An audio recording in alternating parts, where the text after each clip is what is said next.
naomba turudi hapa kwenye mada. Hii sidilia yangu ijifuata nini kwenu? Hapo sasa na mimi ndio napata kugundua kitu. Kweli kabisa Sadala na Skiti walikuwa na mahusiano. Sema.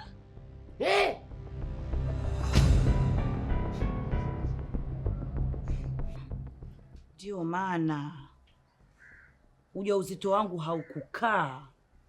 Wale ni watoto wadogo, kumbe ni wakubwa wa mambo. Wale ndio watakuwa wamenitolea ujauzito wangu. Kumbe tunakaa hapa wanafanya vitu chungu mzima. Skitu alishaleta dharau sana kumbe. Lakini nahisi mlikuwa mnavaa nguo pamoja. Nashirikiana. Mtoto wanga sana. Bora Sadala ulivyoondoka kwenye maisha yangu. Maana ningekuua leo. Ni kweli kabisa mimi na wewe tulikuwa tunavaliana hizi taiti. Amejuaje huyu? Na hii sidiria yangu imefikaje?